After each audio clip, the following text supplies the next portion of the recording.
যাই হোক, ও মরণের পরে হিসাব ছাড়া জাহান্নামী। ধরে বলেন সুবহানাল্লাহ। সুবহানাল্লাহ বলছেন। আজ এরকম চরিত্রের মানুষ দেশে আছে না নেই? অনেক মানুষ আমার শত্রু মনে করে। আপনার আমি শত্রু হতে যাব কোন কারণে? কিন্তু সঠিক কথাটা বললাম। আপনি তো জাহান্নামে যাচ্ছেন, আমি কোরআনের হাদিসের চোখ লাগিয়ে দেখতে পাচ্ছি। বলেন, আব্দুল্লাহ বিন উবাইর সবকিছু নবীজির পন্থায় চলতো, কিন্তু আদর্শটা ছিল আবু জেহেলের। এই জন্য আল্লাহ তাকে চির জাহান্নামী বলে ঘোষণা দিয়েছেন। ওয়ালা তাকুম ফিহি আবাদা, হে নবী, ওর জন্য দোয়া করা দূরের কথা, আবার কবরের পাশেও দাঁড়াবেন না।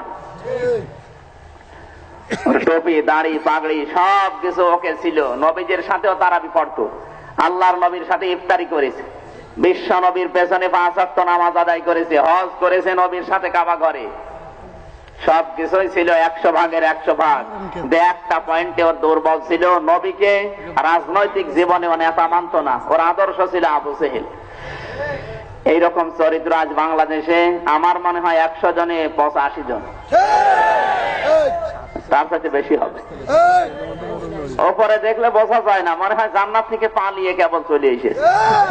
ওর আদর্শ শয়তানের চাইতেও খারাপ। যাদের চরিত্রের ভেতরে আল্লাহর ভয় নেই, রাসূলের তরিকা নেই, ওটার মানুষ না। ওরে মানুষ বললে গোনা হবে। বলেন, বঙ্গবন্ধুর জীবনীতে পড়েছিলাম, এটা তো বাংলার শ্রেষ্ঠ সন্তান, বাংলার বন্ধুর এলাকা নাকি? এত আসতে পড়লে আপনাকে রাগ হচ্ছে? বঙ্গবন্ধুর এলাকা না এটা? ধানমন্ডির 32 নাম্বার এই বাড়িতে যখন তিনি ছিলেন, 2 তলায় বসে বসে হিসাব করছেন। একটা লোক, গ্রাম্য মানুষ, কৃষক, কিছু ফল ফলাদি ফসলাদি বানিয়েছে নিজের হাতে, ওইটা নিয়ে গেছে ওনাকে খাওয়াবে। যেহেতু বন্ধু তো শুধু গোপালগঞ্জের না, বন্ধু কোন দেশের? বাংলার বন্ধু। সুবহানাল্লাহ বলতে পারেন না? আরে আশ্চর্য, বাংলার বন্ধু বললাম, আপনাদের রাগ হচ্ছে? মানে ওনার নাম বঙ্গবন্ধু না? বঙ্গবন্ধু মানে কি? বাংলার বন্ধু। ফসলাদি ফল ফলাদি নিয়ে গেছে, দারোয়ান বলছে না, ঢোকা যাবে না। উনি বলছে, ভাই আমি নিজে বানিয়েছি, এইগুলো আমার নিজের হাতের তৈরি করা, বঙ্গবন্ধুকে শুধু আমি খাওয়াবো এই নিয়ত নিয়ে এসেছি, আপনি একটু অনুমতি নিয়ে আসেন।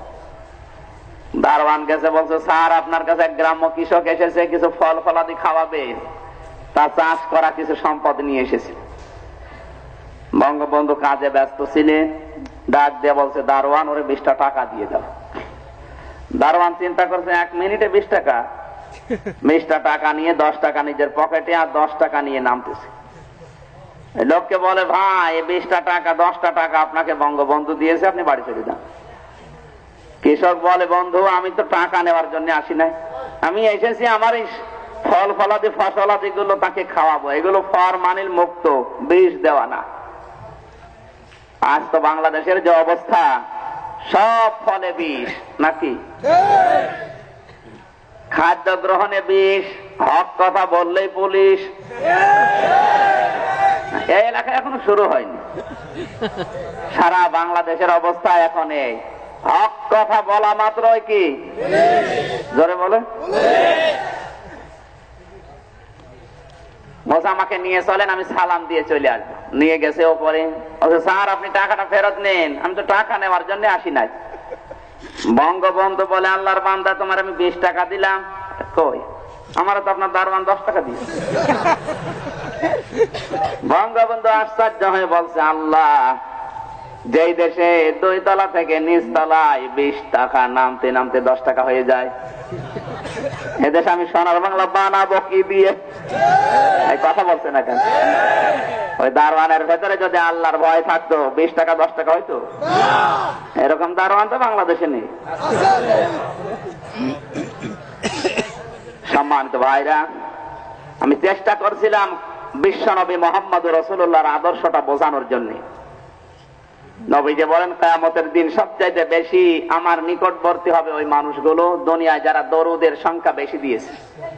এজন্য যারা মাঠে কাজ করেন, সময় যখনই পান, অবসর সময় কি পড়বেন? দরুদ শরীফ। কি পড়বেন?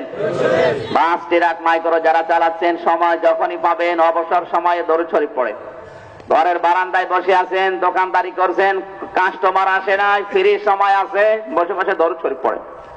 কিয়ামতের দিন নবীজির কাছে যাওয়া লাগবে, কোটি কোটি মানুষ হবে ওই সময়, এই জন্য বেশি করে খাবার খাওয়া লাগবে। হ্যাঁ, তখন শক্তি না থাকলে যাবেন কি করি? ওখানে শক্তি জগাবে দরুদ শরীফ। এই জন্য দরুদ যারা বেশি পড়ে, এর উপরে যাদের আমল থাকে, এই মানুষগুলো নবীজির সবচাইতে নিকটবর্তী হবে। আজ দেশে দরুদ আছে, অনেক রকমের দরুদ আছে, কিন্তু দরুদের আমল নেই। দরুদ পড়তে পড়তে মুখ দিয়ে ফেনা তুলে ফেলছে, কিন্তু সাইজে দিনা আজও ঠিক হয়নি। কথা বলেন, এই মানুষ দেশে আছে না নেই? এই মানুষের সংখ্যায় বেশি। আজকে যে আয়াত তেলাওয়াত করলাম, অনেক মানুষ মনে করছে হুজুর এত সহজ সূরা পড়লো, কুষ্টিয়া থেকে নিয়ে আসলাম, একটা কঠিন আয়াত পড়বে না, যা প্রতিদিন পড়ি ওই আয়াত পড়িস। আমি চিন্তা ভাবনা করে দেখেছি বাংলাদেশে এখন যে অবস্থা, এই আয়াত পড়া ফরজ। আর এই আয়াতের ভেতরে সবকিছু আছে, আপনারা হজম করতে পারবেন তো? পারবেন? দেখা যাক। নাম হচ্ছে সূরা ফিল। কি সূরা? আরো জোরে। ফিল মানে কি? সচরাচর যেটা পাওয়া যায় না। পাওয়া যায় আশপাশে শুধু চিড়িয়াখানায় আর বন জঙ্গলে, এছাড়া হাতি পাওয়া যায় সচরাচর? মানুষ মনে করছে এমন সূরা পড়েছে হুজুর আজকে আর কায়দা করতে পারবে না। আল্লাহ ফিল সূরা নাজিল করলেন কেন? অনেকের ধারণা আল্লাহ বড়, আল্লাহু তো আসতে বললেন না, এলাকায় সমস্যা। আল্লাহু আকবার নিয়ে সমস্যা।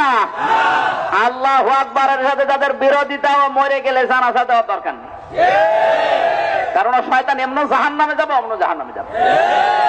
ফতোয়া দিয়ে গেলাম, কালিমাতুল্লাহি হিয়াল উলিয়া আল্লাহু আজিজুন হাকিম। সূরা তাওবা 10 নম্বর পারা 12 নম্বর পৃষ্ঠা 13 নম্বর লাইনে 40 নম্বর আয়াতের শেষের অংশে আছে। এই আয়াতে তাফসীর কারকরা যা লিখেছেন, এইটা অনুযায়ী যারা আল্লাহু আকবার মানে না, আল্লাহু আকবারের সাথে যাদের শত্রুতা, ওদের জানাজার দরকার নেই।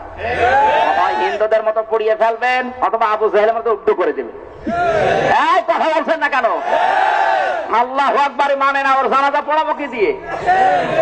এ দেখা নেই। এখন নতুন নতুন কিছু তৈরি হচ্ছে। আল্লাহ যেহেতু বড়, আল্লাহ এই জন্য বড় দেখেই নাজিল করেছে ফিল, এলিফ্যান্ট মার্কা সূরা নাকি? এখন যদি বলেন আমরা গ্রাম্য মানুষ, গোপালগঞ্জের মানুষ, চাষ করে খাই, গরুর নামে কোন সূরা নেই? আছে? নাম কি?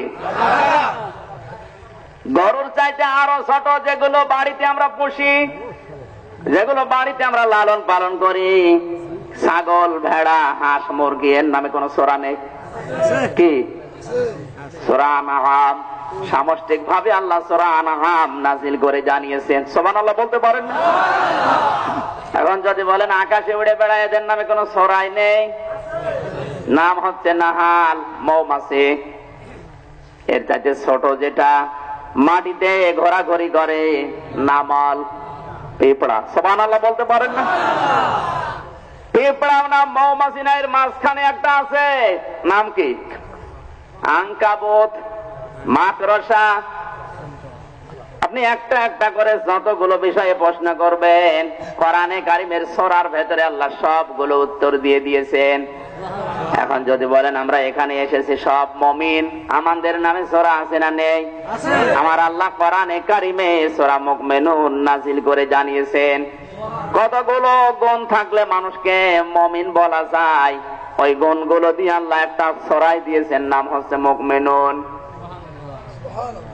এদের বিপরীতে যারা কাফের, তাদের নামে আল্লাহ সূরা দিয়েছেন কাফিরুন। কতগুলো গুণ থাকলে কাফের বলা যায়, ওই গুণ সম্বলিত চিহ্ন দিয়ে আল্লাহ সূরা কাফিরুন দিয়েছেন। অনেক মানুষ বলে হুজুর কাফেরও না, মুসলমানও না, সবচেয়ে বেশি ক্ষতি করে যারা পৃথিবীতে, এরা কি? আরো জোরে। যার কাছে যায় তার কাছে ভালো মানুষ। আমার মনে হয় বাংলাদেশে এখন এইরকম সংখ্যা বেশি হচ্ছে। ইমানদারের কাছে গেলে বলে তোমাদের সাথে আছি, আর কাফেরদের কাছে গেলে বলে তোমাদের সাথে আছি। এই ধরনের